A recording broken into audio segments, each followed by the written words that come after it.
and you're looking for different things when you're trying to invest in it versus living in it. And yeah, at first you might be buying it as living in it and as an investor, but you want to make sure that you're buying it with that investor hat on as well. What you should do is do your research for yourself. Go on YouTube, Google Bigger Pockets, read his book, right?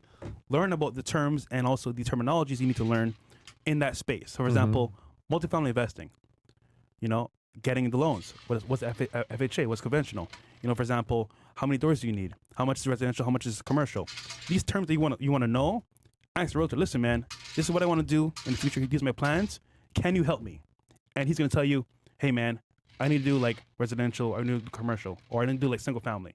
Perfect. You're not for me. You don't match my terms or my terminology. But once again, if you don't know what to do at the very beginning, how are you going to question him to like figure out if he's good for you or not? Yeah. You won't know. So you need to learn for yourself first, then ask the realtor certain questions. Now, I'm in this position myself because I buy houses in other states. And so I'm interviewing realtors for the different places I'm going to go buy. Yeah. And I got to figure out the same thing that the listeners do. It's funny. My realtor, I met him at Toastmasters. So back in the day, I was trying to, do more public speaking, become a little bit better at speaking. And I met him when he was like, not even a realtor. Then years pass, he has multiple properties, Airbnbs, multifamily.